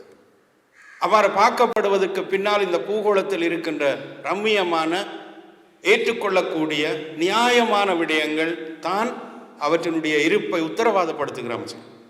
நாங்கள் ஒரு தேசியம், ஒரு தேசிய இனமாக, ஒரு அரசற்ற சமூகமாக நாங்கள் இயங்குவதற்குரிய பின்பலத்தை கொடுத்திருப்பது உண்மையில் இந்த பூகோளம். இந்த பூகோளத்தினுடைய களம் ஐங்கரநேசன் குறிப்பிட்டது போல் அல்லாமல் என்று ஒரு புது வடிவத்தை பெற்றிருக்கிறது. ஆனால் அவர் ஒரு விடயத்தை குறிப்பிட்டார், சீனா தான் இந்த பூகோளத்தின் இன்று இருக்கின்ற மிக முக்கியமான கருப்பொருள். பூகோள அரசியலின் மிக முக்கியமான ஒரு அம்சமும் இன்று சீனா தான். நான் நினைக்கிறேன், அதனை நான் ஒரு நடைமுறை, ஒரு பிராக்மேட்டிக்கல் குளோபல் பொலிட்டிக்ஸாக நான் பார்க்கின்றேன். தியரட்டிக்கலாக எங்களிடம் நிறைய, நாங்கள் இன்றைக்கு இருக்கின்ற இந்த உலக இருப்பினுடைய உரிமை, சுதந்திரம், எண்ணப்பாங்கு, விடுதலை அனைத்தையும் எங்களுக்கு ஒப்புவித்தது. நாங்கள் அவற்றின் பெயரால், அவற்றினுடைய நியாயத்தின் பெயரால் எங்களை நாங்கள் தூக்கி முதன்மைப்படுத்துவதற்கு முயற்சிக்கிறோம். ஆனால் அதுதான் ஒரு இனத்தினுடைய, ஒரு ஜீவியினுடைய, ஒரு பிரச்சனையுடைய, ஒரு மனிதனுடைய எண்ணம். அத்தகைய எண்ணத்துக்குள்ளால் தான் அந்த மனிதனுடைய சமூகம் என்பது தனக்கே உரித்துடைய சேவையை தானாற்றக்கூடிய வலிமையை அது கொண்டு வரும். எங்களுக்கு தெரியும், இலங்கையில், தென்னிலங்கையில் இருக்கின்ற ஆட்சியாளர்களிடமிருந்து எந்த அதிகாரத்தையும் நாங்கள் பெற முடியாது, பெறுவதற்குரிய வாய்ப்பே கிடையாது. இதனால் தான் சொல்லுகிறோம், மீள மீள புவிசார் அரசியலையும் பூகோள அரசியலையும் கொஞ்சம் கருத்தில் கொள்ளுங்கள். இந்த பூகோள அரசியலுடைய இருப்பு இன்றைக்கு மாறி இருக்கிறது. இன்றைக்கு தமிழர்கள் பெரிய அளவில் முதன்மைப்படுத்தப்பட்டிருக்கிறார்கள். முதன்மைப்படுத்துவதற்கான ஒரு கேள்வி எழுப்பப்பட்டிருக்கிறது. அவர் அழகாக சொன்னார், 1987 இதே சூழல், அன்றைய சூழலில் அமெரிக்காவினுடைய தலையீடு, குறிப்பாக நான் நினைக்கிறேன், இலங்கை இந்திய ஒப்பந்தத்தின் ராஜீவ்காந்தியும் ஜிஆரும் கைமாற்றிய கடிதங்களில் 2வது சரத்தில் கைமாற்றப்பட்ட 2வது பகுதியில் திருவோணமலை துறைமுகம் மட்டுமல்ல, இலங்கையில் இருக்கின்ற துறைமுகங்களும் அவற்றினுடைய ஆகாய பரப்புகளும் இந்தியாவினுடைய அனுமதியின்றி எந்த வல்லரசுக்கும் வழங்கக்கூடாது என்று ஒரு பதிவு அதில் இருக்கிறது. இதுதான் இலங்கை இந்திய ஒப்பந்தம். இதுக்கானதுதான் இலங்கை இந்திய ஒப்பந்தம்.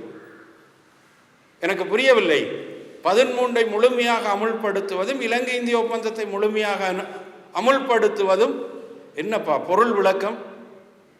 எனக்கே புரியவில்லை. உங்களுக்கு ஏதாவது புரிந்தால் எனக்கு சொல்லித்தாருங்க. இலங்கை இந்திய ஒப்பந்தத்தின் அடிப்படைகளுக்குள்ளால் உருவான குழந்தை தான் 13 திருத்தம். 13 என்பது ஒரு அரைகுறையானது, பெருமானமற்றது, பலவீனமானது என்பது இந்த உலகத்தில் இருக்கிற எல்லா குழந்தைக்கும் தெரியும். இந்த நாட்டில் இருக்கிற எல்லா குழந்தைக்கும் தெரியும். இதை ஒரு அரசியல் முதலீடாக்குவதற்குரிய வலிமை வேண்டும் என்றுதான் நாங்கள் கோருவோம்.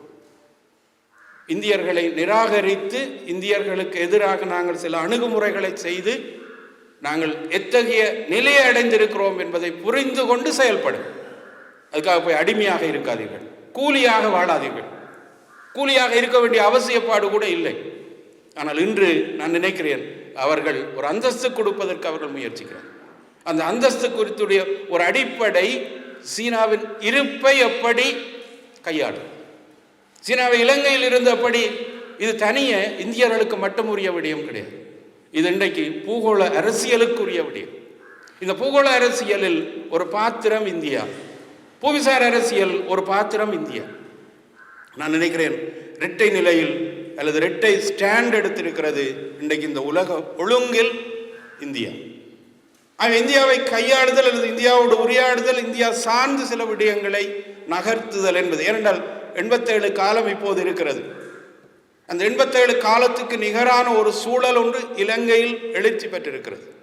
அதுவும் வடக்குக்கு சீன தூதுவருடைய வருகைக்கு பிறகு அது இன்னும் கொதிநிலை அடைந்திருக்கிறது.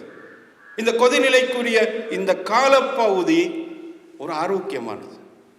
என்ன ஒன்றை குறிப்பிடுகிறேன், இந்த உலகம் எப்போதும் ஒரு இராணுவ பல கோட்பாட்டின் தளத்தில் தான் இயங்கும்.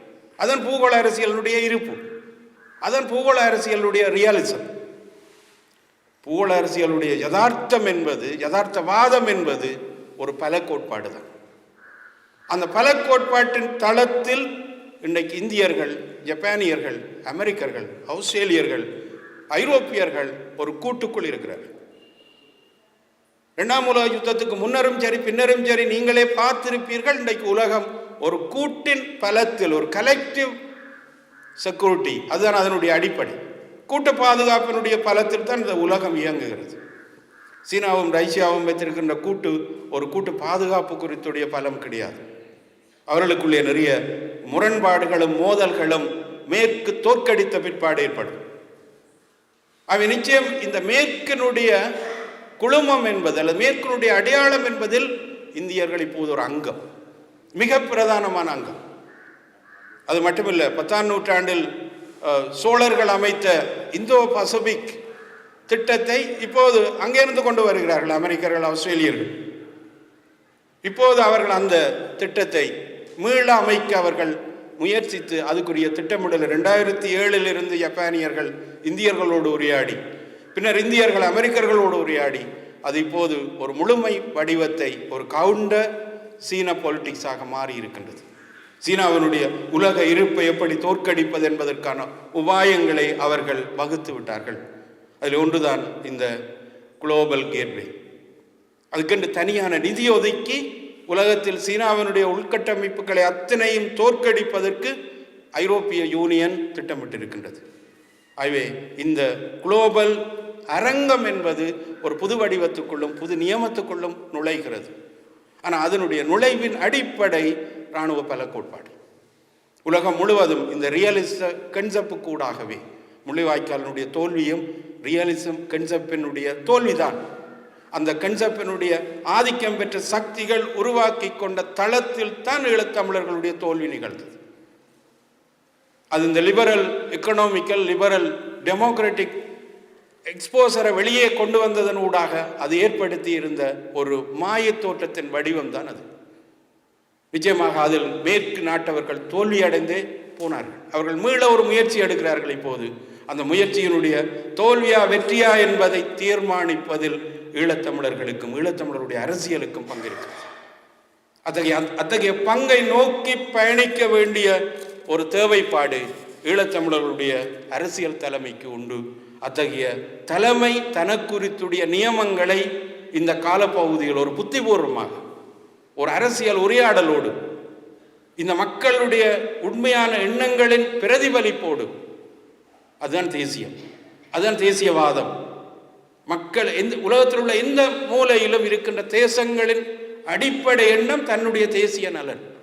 டியாகோ கார்சியா இந்து சமுத்திரத்தில், நான் நினைக்கிறேன் இந்தியாவில் இருந்து எத்தனையோ மைல்களுக்கு அப்பால் இருக்கிற டியாகோ கார்சியாவை அமெரிக்கர்கள் தங்களுடைய தேசிய நலனுக்கான பாதுகாப்பாக வைத்திருக்கிறார்கள். ஜப்பானிய தீவுகளை இப்போதும் தங்களுடைய தேசிய பாதுகாப்புக்காக வைத்திருக்கிறார்கள். 2ஆம் உலக யுத்தத்தில் கைப்பற்றினார்கள். ஆகவே இந்த அடிப்படையில் தான் உலகம் முழுவதும் இந்த பூகோளத்தினுடைய இருப்பு இயங்கு. பூகோளம் ஜனநாயகத்தை தரும், இராணுவத்தையும் தரும், வன்முறையையும் தரும், ஒரு ஆதிக்க வடிவத்தினுடைய எண்ணப்பாங்கையும் தரும். ஆனால் அதனை உருவாக்குவதும் அதனை எனக்குறித்துடையதாக மாற்றுவதும் என்னுடைய திறனிலும் புத்திபூர்மையிலும் என்னுடைய திட்டமிடலும் இருக்கிறது. நன்றி.